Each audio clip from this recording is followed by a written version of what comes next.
Hello, I'm Richard Chambers, the Senior Advisor for Risk and Audit at AuditBoard, and welcome to another in my podcast series, Speaking of Risk and Audit. Today, I'm really excited to be joined by Sandro Boeri. Sandro is the founder of Risk Audit and also currently the president of the Chartered Institute of Internal Auditors in the UK. Sandro and I recently had an opportunity to work together on a very important research project around culture and ethics, and we just released the AuditBoard 2025 Culture and Ethics Report. Sandro, thanks for joining me. It's exciting to talk with you today about culture and all of the implications therein. Richard, it's an absolute pleasure to be here. Thank you very much for introducing me. I've been reflecting, Richard, whether you or I have been around longer in the profession. I think it's you. What is it, 50 years now almost? It's 50 years this month, actually, but, I'm sure you're not too far behind me. Well, I conducted my first internal audit review in September 1979, believe it or not. That's just before computers were invented. Yes. I had an interesting career working in banking. Made my way up through the ranks, junior internal auditor, ticking and bashing, and then somebody trusted me to start leading teams. Worked for the Brits, the French, the Americans, the Japanese, the Dutch, a good multicultural experience. And I thought internal auditing was a relatively straightforward, logical experience. Then I learned something else. What was that? I think the demise of a lot of banks in 2007, 2008 was a real wake-up call for me. First of all, it was a shock to see so many people lose their jobs. Secondly, it was a catastrophe to see what banks did to society. And without getting too political, I think we're still paying the price at the moment. But what was interesting to me was suddenly realizing that internal auditing, whilst it's a logical game, perhaps needs to revisit the human condition. In other words, it was a realization that human beings do not always do what is expected of them and do not always behave with common sense. And that's where I started my journey on culture, trying to understand why human beings behave the way they behave. And that took me, I would say, 10 years until I ended up at Deutsche Bank as head of staff development for their 900 auditors and also responsible for auditing culture. And then I came to another conclusion, which is perhaps we as internal auditors need to build a bridge into the world of culture, a bridge that mimics the way we perform audits. And that's where I think you and I got together, Richard, and got involved in the project. Right. And, it's appropriate, I think, in so many ways that you are currently the president of the IIA UK, because I have long said that IIA UK has been the leader of all of the global IIA affiliates or institutes, that IIA UK has been the leader on this topic of culture and the role of internal audit when it comes to assurance around culture. So I think it's a real convergence here of the right person in the right place at the right time. So congratulations on that. Thank you. I was just reflecting, are we really the leaders? And somebody was asking me this question yesterday, or making this statement that the UK is a leader. And I've come to a conclusion we possibly are. Firstly, we've got, I would say, about 10 examples of quite sophisticated avant-garde behavioural risk teams that are working in large internal audit functions. Secondly, perhaps a little plug for the UK Code of Internal Audit Practice that actually requires internal auditors working in the UK and Ireland to audit organisational culture. That's certainly leading the pack, without a doubt. You'd need to talk to my psychiatrist to work out why the internal audit profession in the UK is leading the way. Well, I think it was just some forward-thinking folks, and I think it goes back more than 10 years that IUK first started talking about this topic and put some thought leadership out there on it. And I must confess, because I was the global CEO at the IA at the time, I was a little intrigued because we hadn't really talked a lot about culture. We'd often sort of alluded to the tone at the top and how important that is as internal auditors. But I don't think we had, up until that point, really been throwing the term culture around.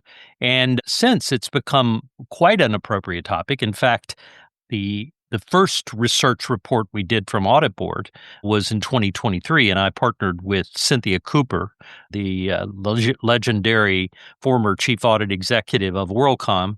She and I partnered with AuditBoard, and we put out that first report in 2023. And then this year, we felt like we really ought to revisit it. And that's why when I was fortunate enough to be able to partner with you on it. And so maybe you want to just share a little bit about what process we undertook and how you feel like that gives this particular project maybe a little bit of a distinction in terms of how these culture reports are put out.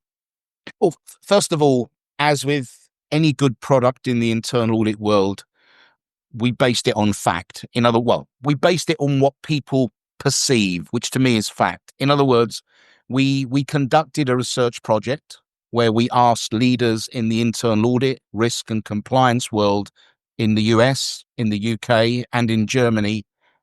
We asked them the answers to a number of questions surrounding their approach to culture, behavior, and behavioral risk.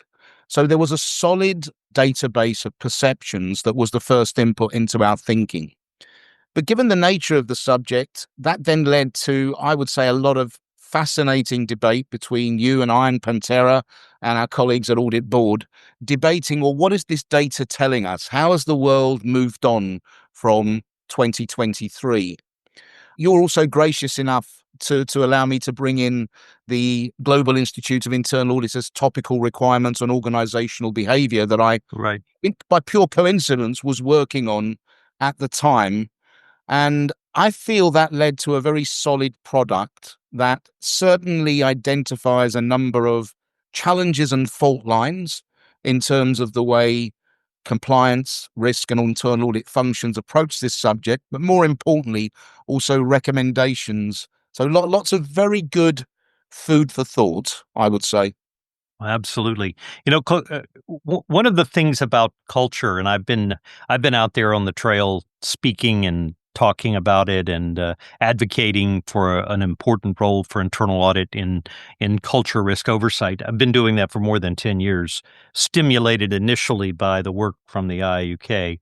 But what I find is everyone kind of has their own definition of culture. There are the academic definitions. There's the famous how things are done around here definition. What is Sandro's definition of culture? My definition is it's quite a wordy definition, but I see culture in the way that I see the weather outside. So the weather outside, it can be sunny, can be windy, can be cloudy, can be cold, can be warm. There's this climate. As the old song goes, it can be frightful. It can be frightful, and it can be delightful at times. Right. I certainly ascribe to the view that culture is the way we do things, but it's also the way we think about things, the way we feel about things.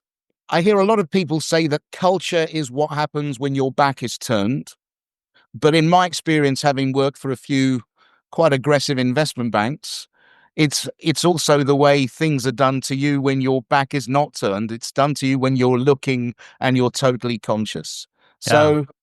You're absolutely right, because some toxic cultures are shameless. They don't pretend that they're anything else, and it's not a well-kept secret in a number of organizations. And when they finally get in trouble or when something implodes, people look around and go, "Well, that wasn't surprising because they've been doing this stuff for years," right? Absolutely, no secrets. And I would argue in those scenarios, the people that are being very assertive and aggressive see that as a plus point in their organization, as a positive, value-adding, differentiating factor. So, yeah, that's the way. So what surprised you the most? We had a ton of data. I mean, our research partners at Pantera, they're amazing in terms of the kind of data they can generate from the questions that we ask. But what surprised you the most out of all of the data and all of the insights that we got? I have quite a few dark days on my culture journey when I actually think no one is listening. What surprised me most was the fact that I felt every single function wanted to do the right thing in terms of culture. In other words, it's on people's radar screen. That to me was a pleasant, positive wake up call. Yeah, I felt the same way. I was not surprised that internal audit appreciates the importance of culture. I think maybe the thing that surprised me is that even after 10 or 11 years, when we really peel back and look at it, a lot of internal audit functions just don't feel equipped to look at culture, and they don't feel enabled to look at culture. There's still a perception in a lot of organizations that we need to stick to the bean counting and leave this kind of stuff to the quote unquote experts, whoever they may be. And yet, over and over, we've seen some remarkable outcomes from internal audit assessing culture in their organizations. So, did that surprise you that we're still fighting the battle about whether this is even a role for internal audit? It surprises me and it frustrates me. But I guess if I think about it, given what we're talking about, I shouldn't be surprised. Most of my life, I've been fighting a battle in terms of my weight. I'm still fighting a battle in terms of my weight. Do I know what I need to do? Yes and no. Most internal auditors, I think, will acknowledge that culture is important, and they probably were acknowledging it from the moment they got into business. But what do we do about it as a profession continues to be a debate. And when you've got an internal audit function that's under delivery pressure, it's too easy to play ostrich with something that you know you really do need to deal with. Otherwise, it's going to kill you. Yeah. Yeah, I think perhaps the thing that's going to strike people when they really pick up the report to read it is that we've come to the conclusion, or that the data has led us to the conclusion, that this is quote unquote not a one man show, right? That internal audit can't be the culture risk oversight element by itself, that Yeah. there has to be a partnership here because we have risk managers in the organization, we have compliance professionals in the organization, management certainly has to be there. So, what we found is that to the extent that all these different groups are working, the so called three lines, to the extent that the three lines are engaged in culture, they're really not doing so in a collaborative sense, that each of them kind of has their own way of assessing or trying to influence culture in the organization, and that's not helping. I I really hope the report acts as a catalyst that supports the internal audit function. Someone's got to convene, someone's got to coordinate, to perhaps coordinate assurance providers, risk managers, and quite frankly, everyone that is governing this subject to try and come up with one definition of culture, one definition of the associated risks, one methodology for measuring, one common language and common approach to this subject. I think as internal auditors, we often talk about the fact that we need to take a risk with our independence to allow us to become strategic value-adding advisors in the business. This is one subject where I think it's critical that we do take that risk and really silo bust as a profession. No, I couldn't agree more. And when we get into this topic in the report, we really start to talk about what can internal audit do, how can they interface with risk management, and what's risk management's role, and by the same token, what's compliance role. So I agree with you that internal audit is the only one of these elements, only one of these units that's independent, right? Because I have a lot of great friends in the risk management field, but to a large extent, they are still an arm of management. That's where the word comes from, right? Risk management means they're part of management. And so I think if boards and the C-suite are looking for a truly objective view of culture and how effective the risks are being managed, it would have to include internal audit, don't you think? I think internal audit has to be included in the conversation. I actually think we need to be prepared to play a bit of a driving role in the conversation. But what I think is absolutely critical that we get to a point where we can sit round a table and talk the same language on a subject which is hurting businesses substantially, and we're not really learning. So, for example, one of the survey data points is the lack of training, the lack of understanding of this subject. Well, let's be efficient. Let's all go on the same training course together. The auditor, the compliance officer, the risk manager. What I'm finding in my consulting work is that I'm frequently now running training programs where I've got the auditor, the risk manager, the compliance officer, and the HR function in the room at the same time, looking at the same material at the same time and debating quite openly on their respective roles in relation to this subject. So silo busting in a collaborative, collective manner, I think, is absolutely critical. Yeah, I agree. Couldn't agree more. You know, Sandro, one of my favorite euphemisms to use to describe risk conditions is burning platform. And we kind of get the image there. When a platform is burning, somebody has to act, right? The problem is a lot of times people don't see the burning platform when it involves culture, but there's probably some smoke there. But they don't react to the fire until perhaps it's engulfing the organization. How do we get people to start thinking more about watching for culture implications before they become a burning platform?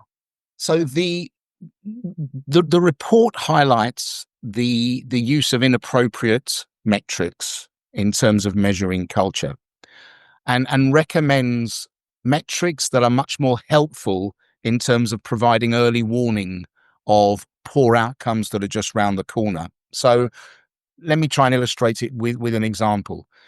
If one of our metrics is a data point that tells us that the platform is burning, it's too late.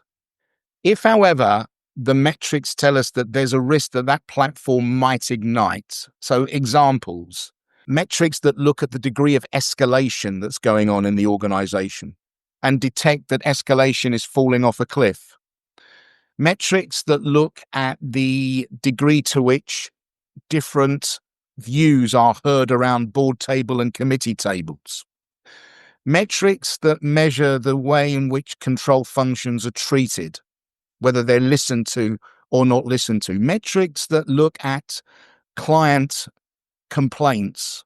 These are all examples of early warning indicators that if we don't react, then, to go to your euphemism, Richard, that platform is going to ignite, and then we've got a firefight on our hands, in which case Yeah. we're not going to be talking about culture then. No, I think that's absolutely the message that you and I need to be delivering to our profession in 2025 is don't wait until you see the flames to start providing some assurance around culture and how effective the risk is being managed. You know, Sandro, you mentioned in your introductory remarks about yourself that you've just been a part of this working group that II Global put together to hammer out the proposed topical requirement on organizational behavior. Now, I think organizational behavior is an interesting term because it really boils down the essence in some ways of what culture's about, right? Culture often manifests itself in how people behave. So, talk to us a little bit about this new topical requirement and what should the profession know about it if someone hasn't picked it up, and hopefully they do pretty soon, because I believe the exposure period on it only runs for a few more weeks. Tell us a little bit about the project and what your role was and what your insights are on it. I mean, first of all, it was an unexpected surprise for me to be let into the working group because I do have a reputation as a bit of a provocateur at times. It was also a surprise that the global IIA selected a subject that was not supported with what I would call mature auditing practices around the planet. That was a surprise. But Global seemed to have taken what to me seems to be a leadership role. So what does this leadership role involve? So first of all, I was given the opportunity to co-author along with a lady called Vika Scholten, who's a behavioral scientist in Amsterdam, and along with very well supported by Global staff. So we wanted to articulate a risk because risk-based auditors think in risk terms. So what's the risk? The risk is behavior which is not aligned with the organization's strategic objectives. If you've got a risk, theoretically, you've got some controls that help you manage that risk, and auditors can relate to controls. So we came up with a series of what we call control pressure points: hiring, training, communicating, incentivizing, and disincentivizing were the control pressure point arenas. And in the user guide that supports the topical requirement, we came up with, I would say, a menu of things that internal auditors should look for when challenging the design and operating effectiveness of the controls in these control pressure points arena. So the whole topical requirement is asking internal auditors to flex the way they look at these areas.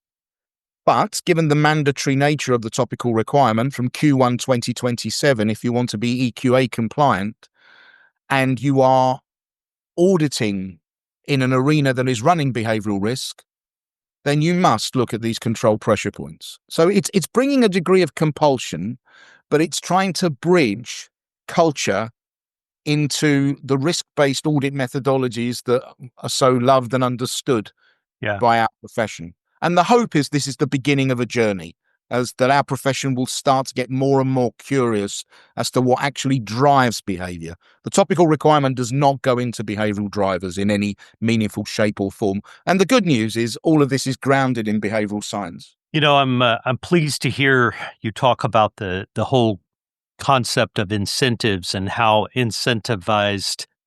how behaviors get incentivized. If I look at most of the really iconic cultural debacles, corporate debacles that were culture induced, there to me the common thread that often runs through them is that within the organization, what got measured got done, and it was the ends justified the means. In other words, we're not going to penalize you on how you do it, just get it done.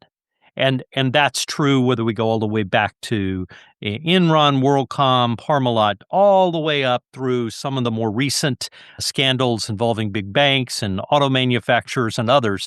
It was the idea that the people who were charged with making something happen were getting incentivized by making it happen and not how they made it happen.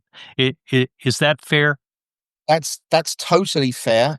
And we've tried to recognize that phenomenon by suggesting in the user guide that if you're looking at incentivization schemes, you're challenging design by asking the question, well, where is the how somebody does something built into this incentivization scheme? And obviously we end up down the route of balanced scorecards, where in the balanced scorecard, there's reference to conduct, there's reference to compliance with procedures, but where whilst the what and the quantity is important, the how needs to be recognized. Otherwise, we're saying as auditors, there's an audit finding that you really do need to be raising. Well, Sandro, it's been great catching up and talking about the new culture risk report that you and I partner with AuditBoard on. It's also refreshing to get a firsthand account of what the new topical requirement's going to involve. I wish you all the best as you continue to be a crusader for this very important topic for our profession. And I thank you again for joining me on my podcast, Speaking of Risk and Audit.